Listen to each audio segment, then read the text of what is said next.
এক নম্বরে তাকওয়া অর্জন করো, দ্বিতীয় জবানের হেফাজত করো, কন্ট্রোল করো। মুমিনেরে বললেন কেন, বেঈমানেরে বলেন না কেন? বলে বেঈমান জান্নাতে যাবে না, মুমিনেরা যাবে। তবে মুমিন যাবে সেখানেও ভয়। আল্লাহর নবী বলেন, আমার উম্মত মুমিনের মধ্যে দল হবে বনী ইসরাইলের তুলনায় এক দল বেশি হবে, অর্থাৎ ৭৩ দল হবে। কুল্লুহুম ফিন্নার, সব দলের মানুষ জাহান্নামে যাবে, ইল্লা মিল্লাতান ওয়াহিদা, একদল মানুষ মাত্র জান্নাতে যাবে। সাহাবায়ে কেরাম বললেন, ইয়া রাসূলুল্লাহ, যেই দলটা জান্নাতে যাবে তাদের পরিচয় কি? জাহান্নামী কয় দল বলেন না কেন? এই কথা তো আপনারা আগেও শুনছেন না? তবে এখানে একটা পয়েন্ট আমার মনে হয় আপনারা শুনেন না, শুনে থাকলে ভালো, আবার শুনেন। এই যে ৭২ দল জাহান্নামী, এই ৭২ দল জাহান্নামীর মধ্যে কোনো হিন্দু নাই, বৌদ্ধ নাই, ইহুদি নাই, খ্রিস্টান নাই, সব হবে মুমিন মুসলমানের ভেতর থেকে। এবার বুঝেন, ৭২ দল জাহান্নামী মুমিন মুসলমানের ভেতর থেকে হবে, আর এক দল জান্নাতি, তাও মুমিনদের ভেতর থেকে হবে। সাহাবায়ে কেরাম জিজ্ঞাসা করলেন, ইয়া রাসূলুল্লাহ, যেই দলটা জান্নাতে যাবে তাদের পরিচয়? ক্বালা, নবী বললেন, মা আনা আলাইহি ওয়া আসহাবি, দুইটা আদর্শ দিলাম যারা মানবে। এক, নবী যদি বলতেন আমি মুহাম্মদের যারা মেনে চলবে তারা জান্নাতি, বললেও তো হইতো, নবী এতটুকু বলেন নাই। নবী বলেন আমি মুহাম্মদের আদর্শ যারা মানবে আর আমার সাহাবায়ে কেরামের আদর্শ যারা মেনে চলবে তারা জান্নাতে যাবে। অতএব ফাইনাল কি পাইলাম? যারা বলে আমি নবী মানি, মুহাম্মদ মানি, সাহাবী মানি না, ভালো করে তাদের কপালে লিখে দাও, মুমিন মুসলমান হলেও এরা ৭২ দল জাহান্নামীদের অন্তর্ভুক্ত। हकीकत से तू दुनिया बेखबर है, दुनिया की नुमाइश पर नजर है, नमी गोयम के अज दुनिया जुदा बाश, बाहर कारे के बाशी बा खुदाबा। আল্লাহ বলেন জবানটারে কন্ট্রোল করো। ও মুমিন, কেমনে কন্ট্রোল করবা? কার নিয়মে? দুনিয়ার কারো নিয়ম মানা যাবে না, পীরের নিয়ম না, ডাক্তারের না, কোনো প্রফেসরের না। নিয়ম হলো আমি আল্লাহ এবং রাসূল যে আদর্শ দিছি তাই মানবা। মান ইউতিল্লাহ ওয়া রাসূলাহু ফাকাদ ফাযা ফাওজান আযীমা, আমি এবং আমার রাসূল যা পথ তোমাকে দিয়েছি ওই পথে চলো, এটাই তোমার সফলতার পথ। ভিন্ন কারো পথ আর মত মানা যাবে না। এবার তুমি জবানটারে কন্ট্রোল করো, কান হেফাজত করো বলেন নাই, হাত হেফাজত করো বলেন নাই, পা হেফাজত করো বলেন নাই, চোখ হেফাজত করো বলেন নাই। আল্লাহ বলেন জবানটারে হেফাজত করো। কেন বললেন?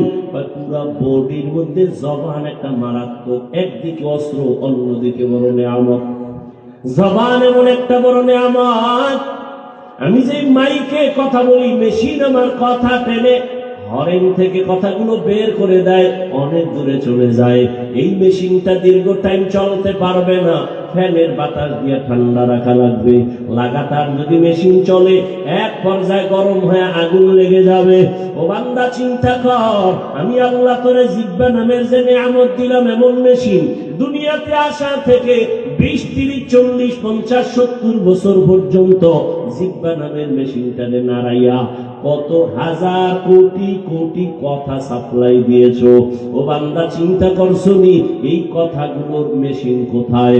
কোন মেশিন থেকে কথাগুলো বের হয়? এই মেশিনের তৈল কে দেয়? পেট্রোল অকটেন কে দেয়?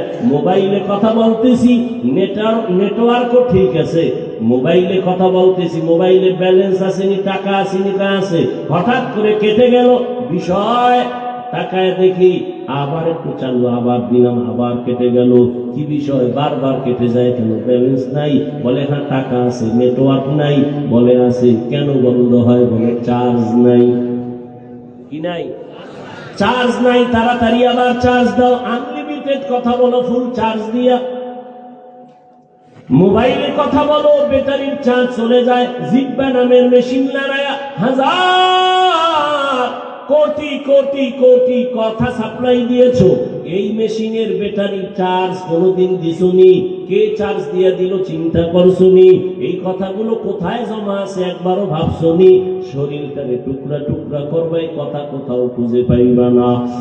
জিহ্বা দিয়া কথা বলতে বলতে বলতে বলতে এক সময় গাল ব্যথা করে, ঠোঁট ব্যথা করে, কপাল ব্যথা করে, কিন্তু কখনো জিহ্বা ব্যথা করে না। কার নিয়ামত? সুম্মা লাতুসআলুন্না ইয়াওমাইযিন আনিন নাঈম। আল্লাহর দেওয়া নিয়ামতের শুকর আদায় করি ওরে মুমিন। আল্লাহর আদালতে হিসাব দেওয়া লাগবে, পালাবার কোনো উপায় নাই। জিহ্বা নামের নিয়ামতের কি শুকর আদায় করেছো? এটা এমন একটা বড় নিয়ামত। আমি যে মানুষ, আমার মানুষের পরিচয় কি? আমার হাত দিয়েছে না? পশুর মধ্যেও হাত আছে, পা আছে, কান আছে, মাথা আছে, নাক আছে, আছে না? পেট আছে, ক্ষুধা আছে, খানা আছে। আমারও হাত আছে, পা আছে, কান আছে, নাক আছে, পেট আছে, ক্ষুধা আছে, খানাও আছে। পশুর মধ্যে পার্থক্য আমার এই অঙ্গ দিয়া না, আমাকে পশু থেকে আলাদা করে দিছি আমার জবান। আমার জবানের মধ্যে আমাকে পরিচয় করে দিল আমি হায়ওয়ান না, বলে আমি হায়ওয়ানে না থাক, আমি মানুষ। এই জিহ্বা নামের মেশিন এত বড় নিয়ামত। এক প্লেট খানা সামনে নিয়েছো, চক্ষু দিয়ে দেখলা খানার মধ্যে কোনো ময়লা আসেনি? নাই। চোখে তোমার ফয়সালা দিল খানায় কোনো ময়লা নাই, পিওর, এবার খাও। হাত দিয়া নাড়ায় দেখলাম, হাত আমাকে অ্যান্সার দিল খানা পিওর, খাও। খানার লোকমা মুখে যখন দিলাম, জিহ্বা নামের রাডারে ধরায় দিছে, লোকমার ভিতরে একটা চিকন চুল আছে, ধরায় দিছে, কয় লোকমা ভিতরে দিস না, চুলটা ভেতরে যাবে, পেটের ক্ষতি হবে। হাতের রাডারে ধরা পড়ে নাই, চোখের রাডারে ধরা পড়ে নাই, জিহ্বার রাডারে ধরা পড়ে গেছে। খানার লোকমার ভেতরে ঝামেলা আছে, ঠিক নেই? আল্লাহ তাআলা কেমন কুদরতের জবান আমাদের দান করলেন! এত বড় নিয়ামত, শুকর আদায় করি ওরে মুমিন। আল্লাহর দেওয়া এই জিহ্বা নামের নিয়ামতের শুকর আদায় করিও। এবার আসেন একটু ভিন্ন লাইনে। জবান আমার কি ভয়ঙ্কর অস্ত্র! হাদিসে পাকে রহমতের নবী বলেন, প্রতিদিন সকালবেলা সব অঙ্গ প্রত্যঙ্গে জিহ্বা থেকে পানা চায়। হাত বলে আল্লাহ জিহ্বা থেকে মাফ করাও, পানা দাও। চোখ বলে জবান থেকে পানা দাও, কারণ কোন কথা কইয়া পেঁচ লাগায় আর ভিডাটা আমার হাতের উপরে ভরে। জবানে কোন কথা বলে একটা ঝামেলা লাগায় দিবে, আমার কানের উপরে আঘাত শুরু হয়ে যাবে। আল্লাহ জবানের অস্ত্র থেকে পানা দাও। এটা এমন একটা অস্ত্র, বেলেটের মতো চারদিকে দাঁড়, বেলেট ডানে কাটে, বামে কাটে, পেছনে কাটে, সামনে কাটে। জিহ্বাটাও বড় ধারালো একটা অস্ত্র। বলে কেমন? আমি মানুষটা ভালো না খারাপ আমার কপাল পরিচয় দেয় না, আমার জবানের কথা পরিচয় দেয়। আমি কেমন মানুষ, ভালো না খারাপ, আমার ইলম কেমন আছে না আছে, জবানের কথা প্রমাণ করে। আমার জবান প্রমাণ করে দেয় আমি একটা খারাপ মানুষ না ভালো মানুষ। এই জিহ্বা নামের অস্ত্র দিয়া একজন বিধর্মী যদি জবান খুলেই পড়ে ফেলে লা ইলাহা ইল্লাল্লাহ মুহাম্মাদুর রাসূলুল্লাহ, সাথে সাথে বান্দা বিধর্মীর লাইন থেকে মুমিনের খাতায় চলে আসবে। জিহ্বার পাওয়ার কত! আবার এই জিহ্বা নাড়াইয়া কেউ যদি বলে ফেলে আমি আল্লাহ মানি, নবী মানি, কোরআন মানি, তবে কোরআনের বর্ণিত রাজনীতি মানি না, জিহ্বার এই একটা কথার দ্বারা ঈমান চলে যাবে। ভালো করে বুঝেন, এই জিহ্বা নাড়াইয়া একটা অপরিচিত মেয়েকে কাছে টেনে দুইজনের সামনে যদি বলে তুমি আমার জীবন সঙ্গিনী, রাজিয়া শুনি, মেয়ে যদি বলে আমিও জিহ্বা নাড়ায় কবুল করলাম, সাক্ষীর সামনে তোমার জীবনের আপন হয়ে গেল। আবার এই জিহ্বা নাড়াইয়া তোমার আপন সঙ্গিনীরে যদি বলো তালাক, তোমার জীবন সঙ্গিনী বিদায় হয়ে গেল। সব কামগুলো কে গড়ায়? কথা বলেন না। জিহ্বা নামের অস্ত্র বড় মারাত্মক। বিচারপতি বিচারের চেয়ারে বসিয়া ফাঁসির আসামিরে ডান দিকে তাকায় যদি বলে তুমি খালাস, ফুলের মালা গলায় নিয়ে বাড়ি রওয়ানা। আবার এই বিচারপতি জিহ্বা নাড়াইয়া নিরপরাধের যদি বলে পুলিশ হ্যান্ডকাপ লাগাও, সাথে সাথে পুলিশ নিরপরাধের গলায় হ্যান্ডকাপ লাগায় দিবে। জিহ্বা নামের অস্ত্র বড় মারাত্মক। এই জন্য আল্লাহ এটারে কন্ট্রোল করো, কারণ এটা এত বেশি আগানো আমার আগে চলে, আমার অনুমতি নেয় না, চলতি না। আমি ঘুমায় গেছি, জিহ্বা চলতেছে। কি এমন ঘুম দিছি, একজনে মাথায় হাত দিয়ে ডাকছে, উঠো, নামাজ নামাজ। আমি দিছে গালি, কাঁচা গালি। গালি শুনে তোর নামাজের গুল্লি মারি গেলাম, তোর সাথে আর কথা নাই। সকালবেলা ঘুমের থেকে উঠার পরে ডাক দিছে, বন্ধু কই? বলে তোর সাথে কথা নাই। কেন? রাতের বেলা যেই পরিমাণ গালি দিলি। না তো, একটা গালিও তো দেই নাই। না, আমার আত্মক গালি তোমার জিহ্বা দিয়েছে। বলে আল্লাহ জানে আমি একটা কথাও বলি নাই। কি জিহ্বায় বলেছে আমার জানাই নেই। জিহ্বা আমার আগে চলে, অ্যাডভান্স চলে, এটা থামায় রাখা যায় না। হাত যদি অন্যায় করে বেঁধে দাও, অন্যায় করতে পারবে না। আমার পা যদি অন্যায় পথে হাঁটে, খুঁটির সাথে বেঁধে দাও, আর অন্যায় চলবে না। কি পাঠানের বাড়ি আর এক পাঠান চুরি করতে গেছে, বুঝেননি তো? পাঠানের রাত্রে ধইরা বান্ধে ফেলাইছে খুঁটির সাথে, দুই পাও কঠিন ভাবে বেঁধে দিছে খুঁটির সাথে। এবার গেছে থানায়, ওসি সাহেব কয়, স্যার পাঠান চোর আমার বাড়ি ঢুকছে, খুঁটির সাথে বেঁধে রাখছি, তাড়াতাড়ি আইয়েন, আপনি গ্রেফতার করে বিচারের আওতায় নেন। কেমনে বাঁধছো? দুই পাও বান্ধা খুঁটির লাগে রাইখা দিছে। হাত বাঁধছো নি? না, হাত বান্ধি না। হাত বান্ধ নাই, এই যে হাত দিয়ে পাও খুইলা চলে গেলে। পাঠান চিন্তায় বসে, এটা তো ঠিকই স্যার, কথা তো ঠিক, কিন্তু আমার একটা পেনশন মুক্ত কেন? আমিও পাঠান, ও পাঠান, আমার মাথায় যেহেতু এটা আয় নাই, ওর মাথায় হয়তো। পুলিশ থানার ওসি যে দেয় ঠিকই, সেই কুলের বলো দেবেরও বয়ে রয়েছে। হ্যাঁ, রশি রশি খুলে নেই। পা অন্যায় করে রশি দিয়ে বেঁধে দাও, অন্যায় করবে না। হাত অন্যায় করে বেঁধে দাও, অন্যায় করবে না। কান অন্যায় আওয়াজ শুনে পট্টি লাগাও, অন্যায় করবে না। চোখের সামনে মেকআপ লাগাও, কালো চশমা লাগাও, বেগানা দেখবে না, গুনাহ দেখবে না। কিন্তু জিহ্বাটা যে আউলা জাউলা চলে, আমার অর্ডার ছাড়া চলে, এটারে কেমনে আটকাই? কয় রশি দিয়া বাঁধো, হবে না। কষ্টে লাগায় দাও, হবে না। কেন? আল্লাহর এটা এমন বড় নিয়ামত। আমার হাত শুকনা, তাড়াতাড়ি তেল লাগাই, কেমন যেন একটু খারাপ লাগে। জিহ্বার সাথে আমার আল্লাহ এমন তেল আর পানির ব্যবস্থা করে দিছেন, 24টা ঘন্টা জিহ্বা তাজা। যদি শুকায় যায়, আমার মরণাপন্ন হয়ে যাবে। আল্লাহ এমন ভাবে দিছেন, শুধু লালা না, এই লালা তুমি শাহাদাত আঙ্গুলের মাথায় লাগাইয়া চেহারার কোন অংশে যদি একটা গোড়া উঠে, তুমি লালা দিয়া বিসমিল্লাহ বলে লাগাও, চেহারার লালার কারণে চেহারার গোড়া তোমার থাকবে না। কিন্তু ওই গোড়া যাবে না যেটা সারা রাত মোবাইল চালাইয়া উড়াইছো। সারা রাত মোবাইল চালাইয়া গুনাহ কইরা চেহারা যারা নষ্ট করছো, এই চেহারা তো আর ভালো হবে না। হ্যাঁ, ভালো হবে যদি গুনাহ থেকে তওবা করো। জিহ্বার লালা বড় অংশ। রাতের বেলা ঘুমাইছো, চিকিৎসা বিজ্ঞানীরা কয় ঘুম থেকে উঠা 1 গ্লাস পানি তুমি বাসি মুখে পান করো, কুলি করে ফালায়ও না। সারা রাতের লালা তোমার একটা শরীরের ঔষধ, ওই লালা সহ কুলি করে ফালায়ও না, পানিটা সহ 1 গ্লাস পানির ভিতরে নাও, তোমার ভেতরে রোগ জীবাণু সব নষ্ট হয়ে যাবে। এরে নবীর উম্মত, এই জিহ্বাটারে কেমনে আটকাই? কষ্টে লাগবে না, জিহ্বায় পানি সুপার গুলো লাগানো যাবে? কয় না। আল্লাহ কয় আমি জানি, এটা আমার দেওয়া এক বড় নিয়ামত। হাত কন্ট্রোল করতে পারবি, পা কন্ট্রোল করতে পারবি সহজে, কিন্তু জিহ্বা নামের মেশিনটারে কন্ট্রোল করা বড় কঠিন। তবে হ্যাঁ, আমি একটা কুদরতের মেডিসিন দিলাম, এই মেডিসিন দিয়া পারো কন্ট্রোল করতে, আর কোন মেডিসিন জিব্বা মানবে না, আমার দেওয়া মেডিসিন দিয়ে কন্ট্রোল কর। বলে আল্লাহ কি মেডিসিন?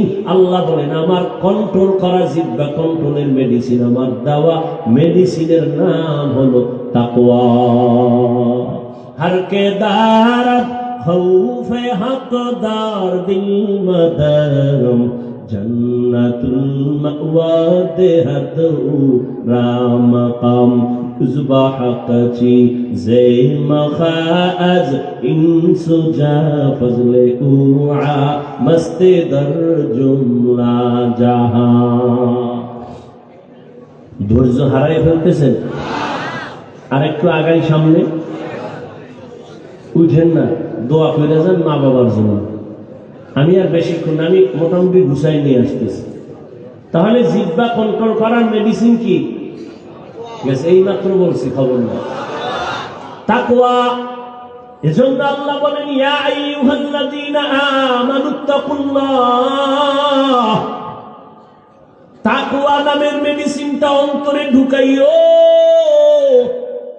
নবী বলেন আত-তাকওয়া হাহুনা, আত-তাকওয়া হাহুনা, আত-তাকওয়া হাহুনা। তাকওয়া এটা অন্তরে থাকে, অন্তরে থাকে, অন্তরে থাকে। জন্মলগ্ন থেকে কয় না, এটা অর্জন করে আর এক জায়গার থেকে ঢুকানো লাগে। তাকওয়া মানে আল্লাহর ভয়। আমি যদি আপনাদের জিজ্ঞাসা করি আপনারা কারা কারা আল্লাহকে ভয় করেন, সবাই হাত উঁচু করে বলবে আমরা হুজুরদের থেকে বেশি ভয় করি। অথচ এখানে পর্দা করে না, সেও বলে আল্লাহকে ভয় করি। আমি পর্দা রক্ষা করে বলি আল্লাহকে ভয় করি। যে দাড়ি রাখে না সেও বলে আল্লাহকে ভয় করি। আমি দাড়ি রাখাও বলি আল্লাহকে ভয় করি। আপনি নামাজ না পড়ে বলেন আল্লাহকে ভয় করি, আমি নামাজ পড়িয়াও বলি আমি আল্লাহকে ভয় করি। আসলে দুই দলের ভয় কি সমান? আসলে ভয়ের হাকিকত আপনার জানা নাই। একজনে সাপের ভয় পায়, সাপ, তার মানে কি ধরবে? আসলে যে সাপরে ভয় পায় ও সাপ ধরবে দূরের কথা, সাপ যেখানে থাকবে সেখানেও যাবে না। মাঝে মাঝে ঘুমের মধ্যেও ভয় এত বেশি যে সাপ সাপ হয়ে চিল্লায়। ঠিক যেই দুনিয়ার মানুষ আমার আল্লাহকে ভয় করবে, ওই বান্দা গলায় ছুরি লাগাবে, দাড়ির মধ্যে অস্ত্র লাগাবে না। জিন্দেগি মে বন্দেগি তু কর নহে, जिंदगी में बंदगी तू करना है, जिंदगी पे बंदगी शर्मिंदा है, जिंदगी पे बंदगी शर्मिंदा है। यहाँ हम सब मुसाफिर दिल ना लगा, अहले दिल की नजर से रूह करता जा। यहाँ हम सब मुसाफिर दिल ना लगा, अहले दिल की नजर से रूह करता जा। शाह दौलत सब फकीर गर नेक नहीं, शाह दौलत सब फकीर गर नेक नहीं, जिंदगी में बंदगी तू करना है, जिंदगी में बंदगी तू करना है, जिंदगी बे बंदगी शर्मिंदा है, जिंदगी बे बंदगी शर्मिंदा है, जिंदगी में बंदगी कुल बंदगी, बंदगी बे जिंदगी शर्मिंदगी। তাকওয়া এটা অন্য জায়গা থেকে অন্তরে ঢুকাইতে হবে। বলে কোথা থেকে তাকওয়া পাবো? কোন বাজারে? লিকুল্লি শাইইন মা'দিনুন ওয়া মা'দিনুত তাকওয়া কুলুবুল আরিফিন। সব ভালো জিনিস রাখার একটা গোডাউন আছে। তাকওয়ার গোডাউন হলো আল্লাহর প্রিয় গোলাম, এদের কলব হলো তাকওয়ার গোডাউন। এদের নেক নজর লাগাও, আল্লাহর প্রিয় বান্দাদের নেক নজর লাগবে তো তাকওয়ার পাওয়ার বেড়ে যাবে, অন্তরের মধ্যে তাকওয়া চলে আসবে। আল্লাহওয়ালাদের নজরের মধ্যে পাওয়ার আছে, যেই পাওয়ার সাধারণ কারো মধ্যে নাই। আল্লাহ পাওয়ারটা দান করেন তাকওয়ার কারণে। ইয়া আইয়ুহাল্লাযীনা আমানু ইন তাত্তাকুল্লাহ ইয়াজআল লাকুম ফুরকানা। আল্লাহ পাক বলেন যারা মুমিন তাকওয়ার মুজাহাদা করবে আমি তাদেরকে একটা স্পেশাল পাওয়ার দেই, পাওয়ারের নাম ফুরকান। মা মা'নাল ফুরকান হুয়া নূরুম মিন ইলাহি, আল্লাহর দেওয়া একটা নূরের আলো। এই নূরের আলোটা যে পাবে ওই আলো দিয়া সে এমন ভাবে চলবে মা ফুররিকা বিহি বাইনাল হাক্কি ওয়াল বাতিল, হক আর বাতিলের মধ্যে ব্যবধান করে হকের পথে আগায় যাবে। এই পাওয়ারের নাম ফুরকান। হাদিসের ভাষায় এই পাওয়ারের নাম ফেরাসাত। قال النبي صلى الله عليه وآله وسلم اتقوا فراسة المؤمن فإنه ينظر بنور الله। আল্লাহর নবী বলেন আল্লাহর প্রিয় বান্দাদের ফেরাসাতের পাওয়ারকে তোমরা ভয় করিও, কারণ তুমি যা দেখো না তারা অনেক কিছু দেখতে পায়। ফেরাসাতের পাওয়ার দিয়ে আল্লাহর দেওয়া নূরের আলো দিয়ে দেখতে পায়। ওমর ফারুক রাদিয়াল্লাহু তাআলা আনহু খুতবা দিতেছেন, হঠাৎ করে একটা অপ্রাসঙ্গিক আওয়াজ দিলেন, ইয়া সারিয়াতাল জাবাল, ইয়া সারিয়াতাল জাবাল, ইয়া সারিয়াতাল জাবাল। এই সারিয়া, পাহাড় পাহাড় পাহাড়। ওমর যেখানে আওয়াজ দিছেন ওই সারিয়া পাহাড়, সারিয়া কই? ওমরের আওয়াজের জায়গা থেকে 2000 কিলোমিটার দূরে ইরানের মধ্যে যুদ্ধ চলতেছিল। সারিয়াকে জিজ্ঞাসা করা হলো, সারিয়া ওমরের আওয়াজটা শুনছিলানি? সারিয়া বলে কাছে বসে বললে যেমন শোনা যায় তেমনি আমি শুনেছি। কাদের কুদরত দারি বরকামাল আনতা রব্বি আনতা হাসবি যুল জালাল তুহি কাদের জলিলুল্লাহ জাহাদার বহর হালে তুহি মেরা নিগাহদার। তাকওয়া থাকে কই? কয়েকবার বলছি, কই থাকে? অন্তরে। অন্তরে থাকে। কোথা থেকে আনতে হবে? আল্লাহর প্রিয় বান্দা যারা মুত্তাকি তাদের নেক নজর লাগাও, তাকওয়া অন্তরে চলে আসবে। বলে এটা কেমন কথা? এটাই কথা, তুমি বুঝো না, তোমার দুর্বলতা, চালাকি করিও না, কপাল পুড়ে যাবে। একটা গাঞ্জাখোর বেনামাজি বদ নজর লাগায়, বাচ্চা অসুস্থ হয়নি, গাভীর দুধ হয় 20 কেজি, ও দেখেই খায় এত বেশি দুধ, পরের দিন থেকে গজব শুরু, দুধ 5 কেজিও নাই। গাঞ্জাখোর বেনামাজি বেআমলওয়ালার নজরে যদি পাওয়ার থাকে, একজন আল্লাহওয়ালা তাকওয়াওয়ালার নজরে কেন পাওয়ার থাকবে না? অবশ্যই থাকবে। আল্লাহওয়ালার পাওয়ার, নজরের পাওয়ার লাগাও, তাকওয়া অর্জন করো, আল্লাহর ভয়। কিন্তু এখানে অনেক চালাক আছে, শুরুতেই বলছিলাম অতি চালাক। এরা কয় কি জানেননি? তাকওয়া তো অন্তরে আছে, নামাজ না পড়লে সমস্যা কোথায়? তাকওয়া তো অন্তরে আছে, টুপি না পড়লে অসুবিধা কোথায়?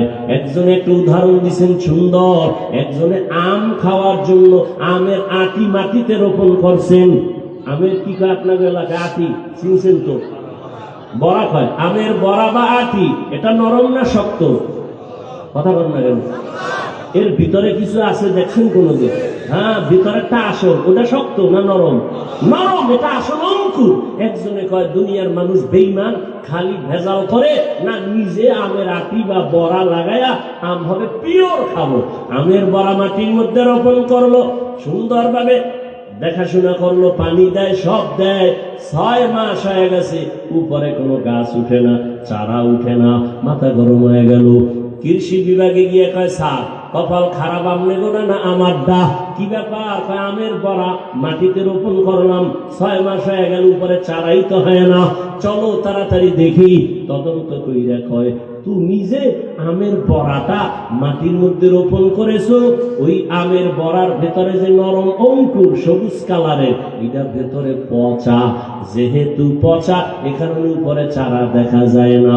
যদি তাজা হইতো উপরে গাছ দেখা যাইতো। তাকওয়ার চারা মাথার টুপি, তাকওয়ার চারা, তাকওয়ার গাছ হলো দাড়ি, তাকওয়ার গাছ হলো মদিনার পোশাক। তুমি বলো অন্তরে তাকওয়া আছে, মাথায় টুপি নেই কেন? বলো অন্তরে তাকওয়া, গালে দাড়ি নেই কেন? বলো তোমার অন্তরে তাকওয়া, মদিনার রং নাই কেন? আসলে ফাইনাল জবাব তোমারে না শুধু চাপাবাজি, ভেতরে তাকওয়া নাই থাকলেও তা পচা।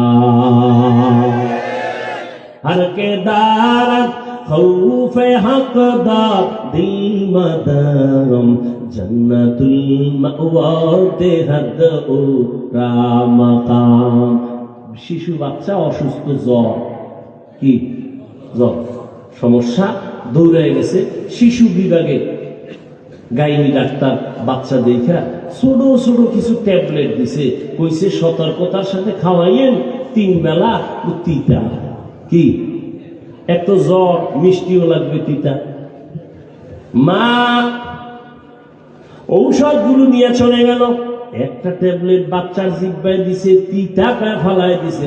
আম্মু মরে যাবো, এই ট্যাবলেট খাবো না।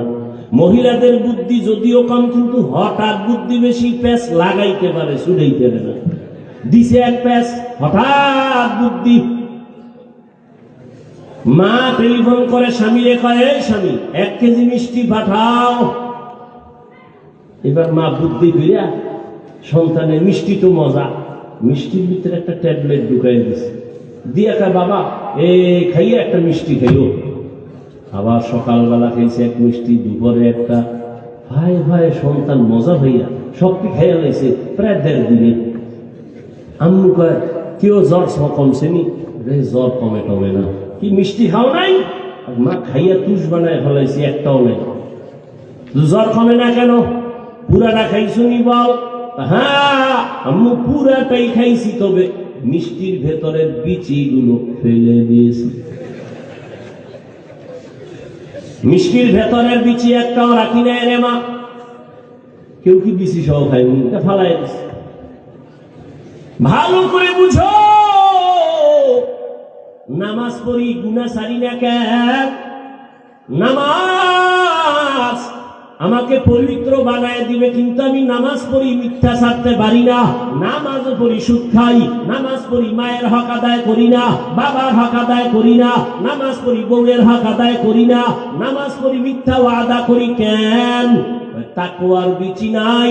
তাকওয়ার পাওয়ার যতদিন পর্যন্ত নামাজে আসবে না, ওই নামাজ তোমাকে পবিত্র বানাবে না। ইয়া আইয়ুহান নাস উবুদু রাব্বাকুমুল্লাযী খালাকাকুম ওয়াল্লাযীনা মিন ক্বাবলিকুম লাআল্লাকুম তাত্তাকুন। আল্লাহর ইবাদত করো, ইবাদতের মাধ্যমে বান্দা তাকওয়া অর্জন হবে। তোমার তাকওয়া নামের মেডিসিন দিয়া জবানটারে আটকাইয়া দাও। আল্লাহর ভয়, একটা কথা অনর্থক বললে হিসাব দিতে হবে আমার। বিশ্ববরেণ্য একজন ইমাম, একদিকে বুজুর্গ, অন্যদিকে একজন দার্শনিক। ইমাম গজালি রহমাতুল্লাহ আলাইহি বলেন, মান কাসুরা কালামুহু কাসুরা খাতাউহু ওয়া মান কাসুরা খাতাউহু মাতা কলবুহু ওয়া মান মাতা কলবুহু দাখালান নার। যে বেশি কথা বলে তার কথায় বেশি ভুল হয়, যার কথায় বেশি ভুল হয় তার কলব মরে যায়, যার কলব মরে যাবে তার ঠিকানা জাহান্নাম। জবানকে হেফাজত করো। কেমনে করি? বিস্তারিত না, সংক্ষেপ কথা হলো, মৌলিক কয়েকটা গুনাহ ছাড়ো, মৌলিক কয়েকটা নেক আমল জবানে চালু করো, তাহলে তোমার জবানটা গুনাহ থেকে বাঁচানো সহজ হবে। একটা গ্লাস যদি খালি রেখে দাও কিছু এখানে থাকবে, ভরে রাখো কিছু ঢুকবে না। ঠিক তোমার জিহ্বায় যদি নেক আমল চালু করে দাও, গুনাহ কম হবে। মৌলিক কয়েকটা গুনাহ ছেড়ে দাও, মৌলিক কয়েকটা নেক আমল করো। বলবো কয়েকটা কথা। এক, জবানের দ্বারা তুমি মিথ্যা কথা ছেড়ে দাও, কারণ মিথ্যা বলা চূড়ান্ত হারাম। ওয়াইলু ইয়াউমাইযিল লিল মুকাদ্দিবিন, ওয়াইলু ইয়াউমাইযিল লিল মুকাদ্দিবিন, মিথ্যাবাদীর জন্য চূড়ান্ত জাহান্নাম। ওয়াইল নামক জাহান্নাম। এক চোর নবীর কাছে গেছে তওবার নিয়তে, তবে গুনাহ অনেকগুলো। নবীর গিয়া কয়, ইয়া রাসূলুল্লাহ, সব গুনাহ থেকে বাঁচার সুযোগ নাই, একটা একটা দিবেন, একটা একটা অন্যায় ছাড়বো, একসাথে সব পারুন না। নবী তো সেই শ্রেষ্ঠ ডাক্তার যে এক ইনজেকশনে টোটাল বডি ভালো হয়ে যাবে। এবার কয় কি কি অন্যায় করো? অনেক। কয় এক, আমি মদ পান করি। দুই, আমি জেনা করি। তিন, আমি চুরি করি। চার, আমার মিথ্যা ছাড়া কথা চলে না। নবী একটা আজকেও নিষেধ করেন, বুঝাই দেন, দোয়া করে দেন, ছাইড়ে দেন, আবার আর একদিনে আর একটা ছাড়ুন। তো চোরাই মনে মনে ভাবছে নবী বোধহয় প্রথমেই চুরিটা বন্ধ করতে করি। রহমতের নবী বলে, এই বান্দা, প্রথম তোমাকে যে ঔষধ দিব সেটা হলো তুমি মিথ্যা কথা বলবা না। যাও, মিথ্যা কথা আগে ছাড়ো। চোরায় খুশি, আমার চুরি বন্ধ করতে কয় নাই, মিথ্যা এরা ছেড়ে দিব। কিন্তু চুরি যেহেতু নবী যাই নাও নিষেধ করে না, আজকে চুরি হবে, বরকতের চুরি। ভালো বাড়িতে ঢুকে আজকে চুরি করবো, নবী যাই নাও ফিরায় নাই। কিন্তু রহমতের নবী আমার এমন এক ইনজেকশন দিলেন, এক গুলিতে সব সাইজ হয়ে যাবে।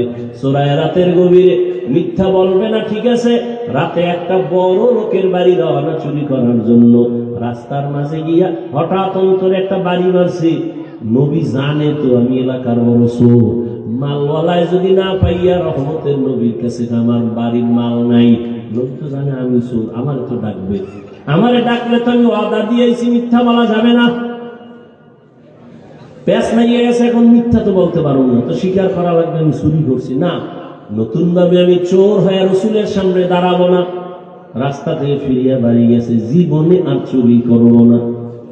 বাসায় যাইয়া মদের বোতল নিচে, মাথা গরম, একটু ঠান্ডা হবে, মাথার মদের বোতল নিলে কি, যারা কোনো অজুহাত পায় না বিড়ি টানে, কিও কয় যে টেনশন দূর করি, বিড়ি টাইনা টেনশন দূর করে।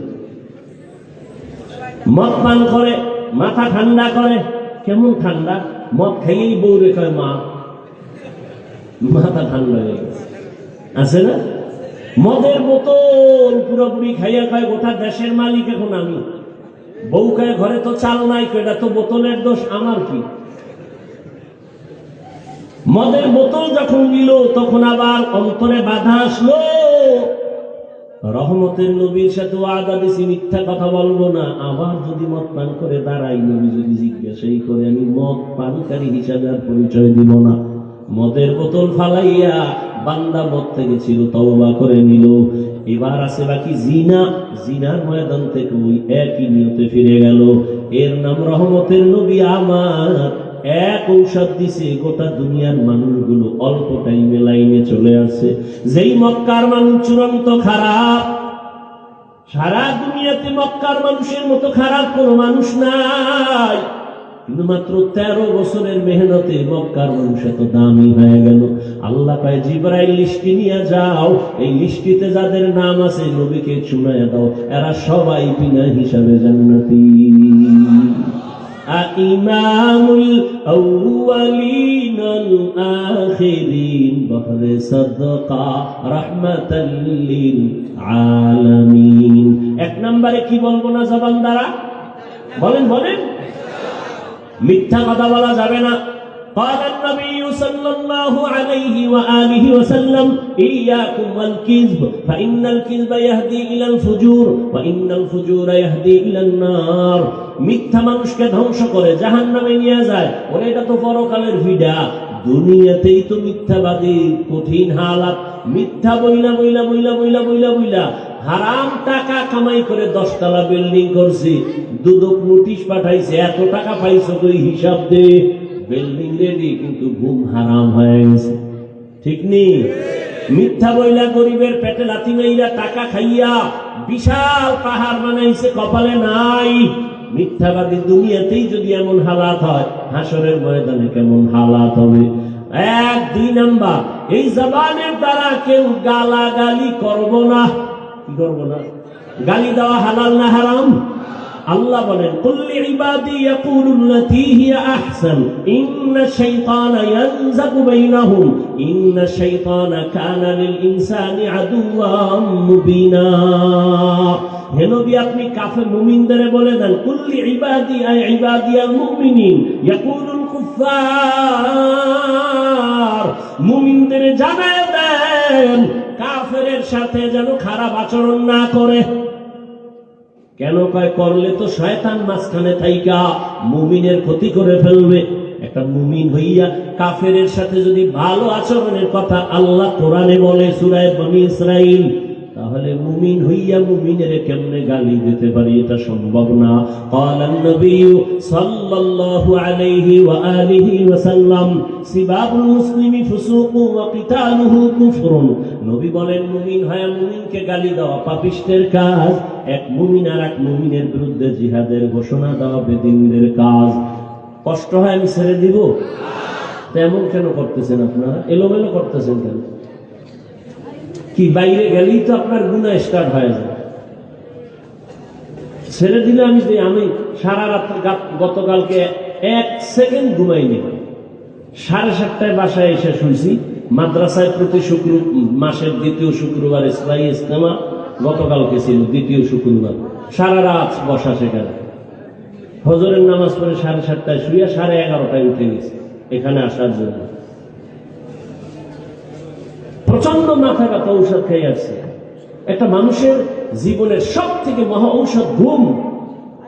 ঘুম না থাকলে তার চলাফেরা, কথার ব্যালেন্স কিচ্ছু ঠিক থাকে না।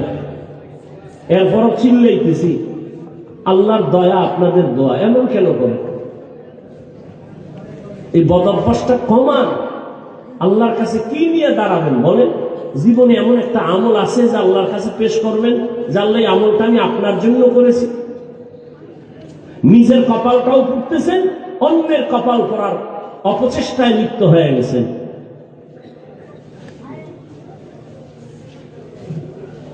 আমি গুছাই নিছি, আর 2-4 মিনিট আমি শেষ করে দিব।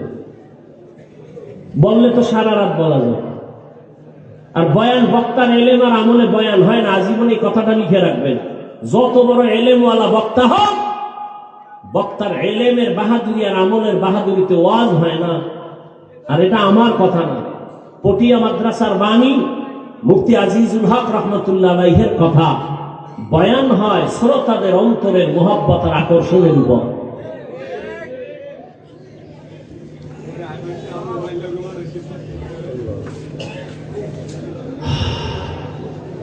গালি দেওয়া হারাম। দুনিয়ার কোন মানুষ গালি পছন্দ করে না। জবান থেকে 1 নম্বরে মিথ্যা বন্ধ করতে হবে, 2 গালি দেওয়া যাবে না, 3 নম্বরে জবানের দ্বারা গীবত শেখায়াত করা যাবে না। এখন তো গীবত আমার পকেটে মোবাইলের দ্বারা গীবতের কথা বলি, গীবতের কথা শুনি, গীবত ছাড়া আমার ঘুম হয় না। এমন একটা মানুষ, বুঝাবার জন্য বলছি, কেউ বুকে হাত দিয়ে কি বলতে পারবেন যে আমার 24 ঘন্টার মধ্যে একটা দিন, 24 ঘন্টার মধ্যে আমি একটা গীবত না কইরা ঘুমায় গেছি? হয়তো আপনি বউয়ের সাথে বলছেন, অমুকে শুনশুনি, এই বউকে, হ্যাঁ ভালোই তো। না না, তুমি কি জানো? আমি তো জানি আর গোমন কি। বাস বউয়ের সাথে গীবত শুরু। ইয়া আইয়ুহাল্লাযীনা আমানু ইজতানিবু কাসীরাম মিনায-যন্ন ইন্না বা'দায-যন্নি ইসমুন ওয়া লা তাজাসসাসু ওয়া লা ইয়াগতাব বা'দুকুম বা'যা আইয়ুহিব্বু আহাদুকুম আন ইয়াকুলা লাহমা আখীহি মাইতান ফাকারিহতুমুহু ওয়াত্তাকুল্লাহ ইন্নাল্লাহা তাওয়াবুর রাহীম।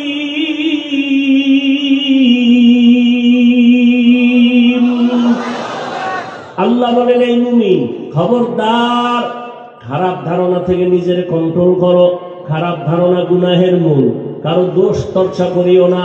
তুমি কি পছন্দ করো? আল্লাহ প্রশ্ন করে, তুমি কি পছন্দ করো তোমার কোন মুমিন ভাইয়ের মরা গোশত খাবা?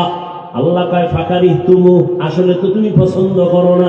তাহলে ওয়াত্তাকুল্লাহ, আল্লাহকে ভয় করো, জবানকে মরা ভাইয়ের গোশত খাওয়া থেকে বাঁচাও। সাহাবী নবীর সামনে বসে আছেন, আরো কয়েকজন, একজন উঠে চলে যায়, আর একজনে ওই বেচারার বিরুদ্ধে বলা শুরু করলো।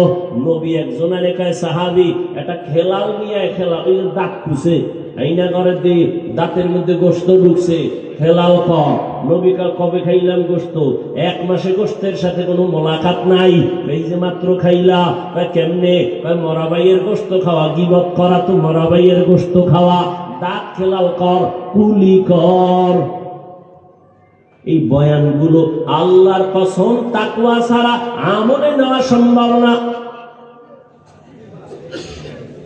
মুহূর্তে মুহূর্তে মুহূর্তে মুহূর্তে গীবত। আর এখন তো ফেসবুক কারো অর্ডারে চলে না।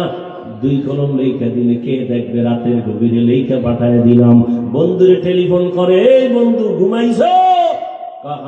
ঘুমাইস না, দেখ কি লেখাটা দিছি অমুক বুজুর্গের বিরুদ্ধে। দেখছো নি? হ্যাঁ, কেমন হইল?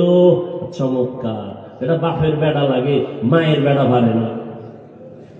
বাবা এরকম গাদ্দার বেড়া হইলেই পারে আলেমের বিরুদ্ধে লিখতে। দেখ কি লিখছে। আল্লাহ হেদায়েত দান করুন। আল গীবাতু আশাদ্দু মিনাজ জিনা, জিনা থেকেও গীবত মারাত্মক। কিন্তু এখন এটা আপনার আমার ভাতের থেকেও প্রিয় হয়ে গেছে গীবত করা। যে গীবত করি, কত অহংকার, কত বড়াই করি আমি পারলাম। আল্লাহ গীবত থেকে, গালি থেকে, মিথ্যা থেকে আমাদের জবানকে হেফাজত করে। কয়টা হইল? কথা বলেন না কেন? 1 নম্বরে মিথ্যা বলা যাবে না, 2 গালি দেওয়া যাবে না, 3 গীবত করা যাবে না। ওয়াইলুল লিকুল্লি হুমাযাতিন লুমাযা, গীবত যারা করবে তাদের জন্য ওয়াইল নামক জাহান্নাম, মারাত্মক একটা জাহান্নামের নাম ওয়াইল। মিথ্যাবাদীর জন্য ওয়াইল নামক জাহান্নাম। ব্যবসায় যারা ভেজাল করে, ওয়াইলুল লিল মুতাফফিফিন, ওয়াইল নামক জাহান্নাম। আর একদল মুসল্লি নামাজীদের জন্য ওয়াইল নামক জাহান্নাম। এই নামাজি বাবারা এবার বুঝেন, যারা নামাজ পড়েন, মুসল্লি যারা নামাজ পড়ে, এদের জন্য ওয়াইল নামক জাহান্নাম। এবার বুঝেন কি নামাজ পড়ি। أرأيت الذي يكذب بالدين فذلك الذي يدعو اليتيم ولا يحض على طعام المسكين। পরের আয়াত পড়েন না কেন? ওয়াইলুল লিল মুসাল্লিন, মুসল্লিদের জন্য ওয়াইল নামক জাহান্নাম। মুসল্লি যে নামাজ পড়ে তার জন্য ওয়াইল নামক জাহান্নাম। কোন মুসল্লি? যে নামাজ পড়ে মানুষকে দেখাবার জন্য, আল্লাহর জন্য পড়ে না। 10 রাকাত নামাজ একা যখন পড়ে 3 মিনিট, মানুষের সামনে যখন পড়ে তখন 4 রাকাত পড়তে 6 মিনিট বুদা দাঁড়ায় থাকে, দেখায় আমি বুজুর্গ। কিছু পড়ে না, সব চুপচাপ দাঁড়ায় গেছে। একজনকে তুমি চুপচাপ দাঁড়াইলে, আমার মোরাকাবা চলতেছিল ভিতরে নামাজ। আল্লাহ হেদায়েত দান করুন। মকুন সুসুতি নামাজে পঞ্জগানা ফাওয়াইলুল লিল মুসাল্লিনা আল্লাযিনা। 3টা গুনাহ ছাড়তে বললাম, এবার কটা ছাইরা কি বইয়া থাকলে হবে? কটা নেক আমল জিহ্বায় চালু রাখবেন, দেখবেন গুনাহ কম হবে। বলবো 2-4টা নেকের কথা। 1 নম্বরে জবানের দ্বারা হাঁটতে, চলতে, উঠতে, বসতে আল্লাহর কালামের তেলাওয়াত, তেলাওয়াত, তেলাওয়াত। বাঙালি চালাক তো, কইলি কয় হুজুর পারি না, শেষ। আল্লাহর সামনে যখন কইবেন পারি না, আল্লাহ কইবে কেন? ব্যবসার ঝামেলা, লেখাপড়ার ঝামেলা, চাকরির ঝামেলা। আল্লাহ কইব করোনার বছরটা উল্টা দি। ফেরেশতারা করোনার সময় দোকান বন্ধ, চাকরি বন্ধ, ব্যবসা বন্ধ, ফ্যাক্টরি বন্ধ, ট্রেন বন্ধ, গাড়ি বন্ধ, লঞ্চ বন্ধ, স্টিমার বন্ধ। করোনার সময় শিখে নাই কেন? দেখ। সোরাই কইব ফেরেশতা লাগবে না, আমার মনে আছে কি, আমি ক্যারাম বোর্ড খেলছি, লুডু খেলছি করোনার টাইমে। আমি একটা ব্যস্ত সময় পার করছি, কোরআন শিখার টাইম পেন। এবার আমি আপনাকে আটকায় দিয়ে যাই, হেদায়েতের মালিক তো আল্লাহ, আপনি আল্লাহর সামনে কি দিবেন সেটা পরে, আমার সামনে কি জবাব দিবেন? আচ্ছা বলেন তো, আলহামদু সূরা পারেন না? আলহামদু সূরাটা পারেন না?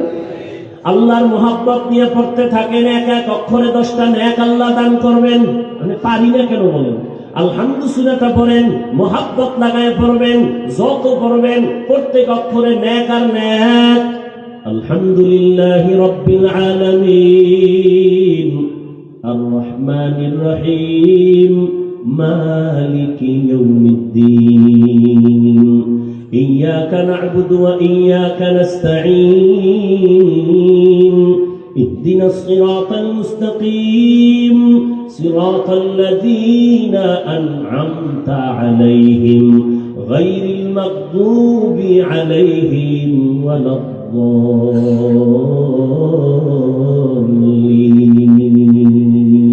এক একটা অক্ষরে 10টা করে নেক আল্লাহ দান করবেন। এখন কি করবেন আমারে বলেন তো? এতক্ষণ তো কইছেন পারি না, আলহামদু সূরা পারেন না, কেন পারেন না? দোকানে বসে আছেন, সূরা ফাতিহা পড়েন, আর নির্দিষ্ট একটা টাইম দেই, করবেন আমল, না করলে হুদা কইয়া লাভ কি? করবেন? ফজরের নামাজ যে না পড়ে হে হইলে লাভ কি? তো নামাজই পড়ে না।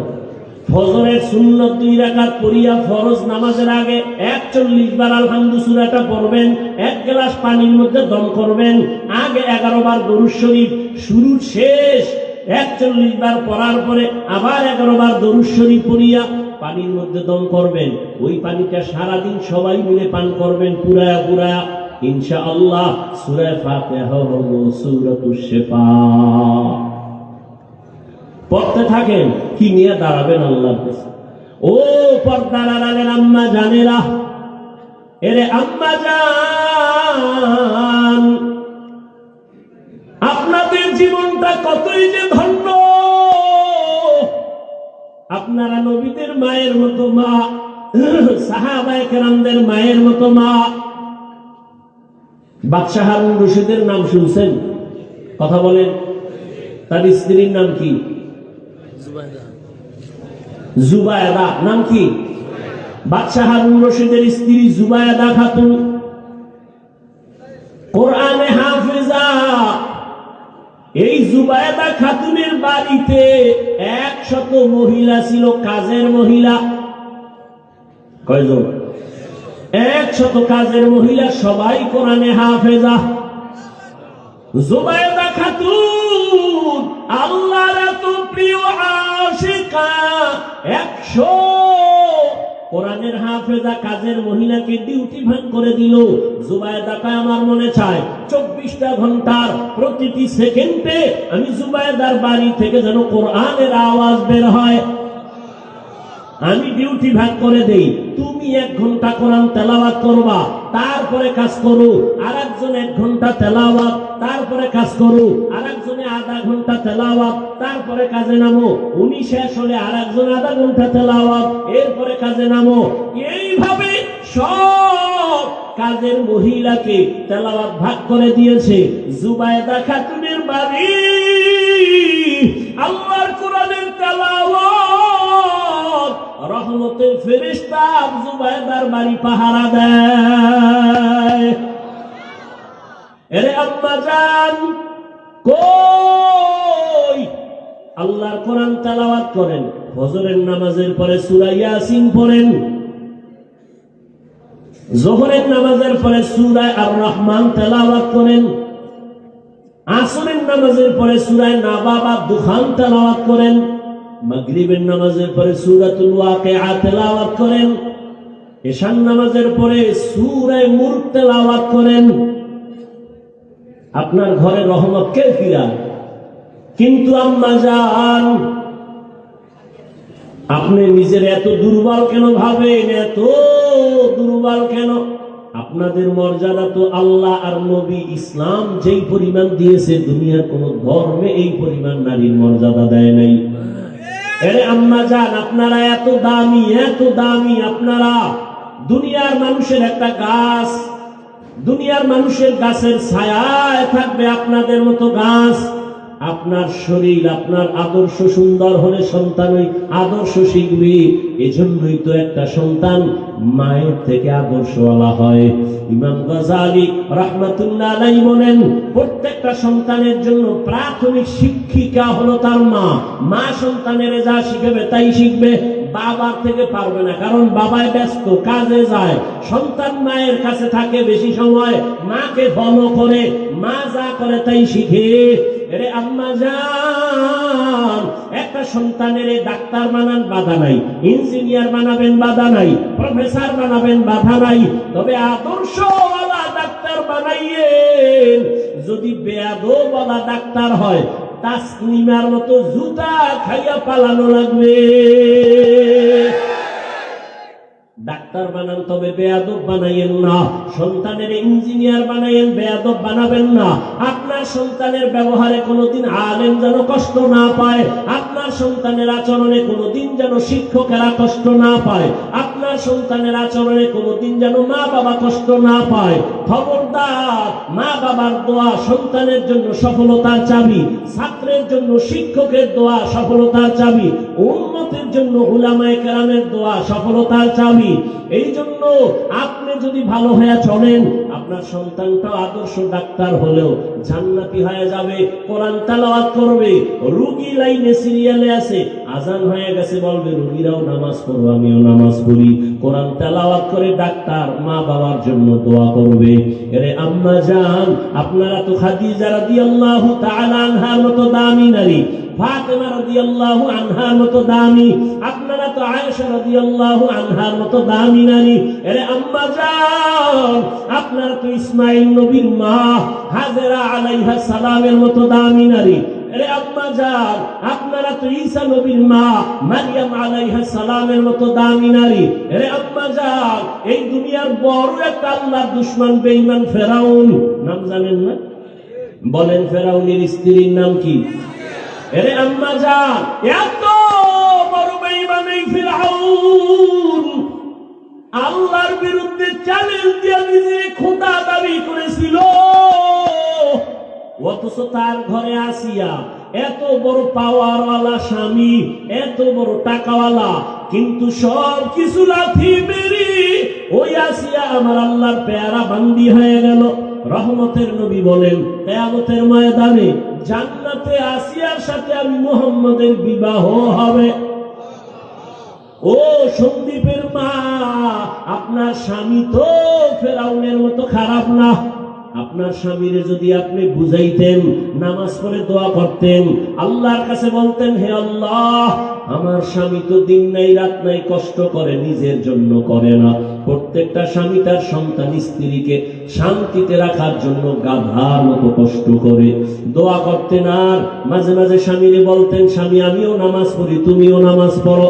মাঝে মাঝে বুঝাইতেন, স্বামী মা বাবার মায়া সারিয়া তোমার ঘরে আসছি, তোমার কাছে আমার একটা দাবি, জীবনে খাইয়া থাকি না খাইয়া থাকি, কিন্তু হারাম টাকা ঘরে আনবা না, হারাম মাল খাইয়া নিজেদের রক্ত নাপাক করব না, সন্তানের রক্ত নাপাক করব না। যদি স্বামীকে বুঝাইতেন আম্মা জানেরা, একজন স্বামীও হারাম টাকার মাল ঘরে নিতে পারত না। এরে আম্মা জান, আপনার দ্বারা সম্ভব। এই দুনিয়া যত ভালো ভালো সন্তান আছে, সব আপনাদের অবদানের কারণেই আছে। ডিসি সাহেবের ব্যবহার ভালো, খুঁজে দেখবেন তার মা ভালো। এসপি সাহেবের ব্যবহার ভালো, খুঁজে দেখবেন তার মা ভালো। চেয়ারম্যানের ব্যবহার ভালো, খুঁজে দেখবেন তার মা ভালো। এইভাবে মা ভালোই তো সন্তান ভালো। আর যার মায়ের আদর্শ দুর্বল, তার সন্তানের আদর্শটাও দুর্বল। সন্তানের যদি আপনি বুঝাইতে থাকেন, বাবা আমি তোর মা, মইরা গেলে তো যাব, তবে তোর কাছে আমার একটা দাবি, কোনদিন মিথ্যা কথা বলবি না, কাউকে গালি দিবি না, কারো পেছনে দোষ চর্চা করবি না, কোন মুরব্বীদের সাথে বেয়াদবি করবি না, আম্মাজান যদি বুঝাইতেন, সন্তান মায়ের কথা হৃদয়ের মধ্যে গেঁথে রাখে আজীবন। মায়ের কথা স্মরণ করিয়া জীবনে কোনো আলেমের সাথে বেয়াদবি করতো না, শিক্ষকের সাথে বেয়াদবি করতো না, এলাকার মুরব্বীদের সাথে বেয়াদবি করতো না। আরে আম্মাজান, আপনার কি মনটা চায় না একজন ভালো সন্তান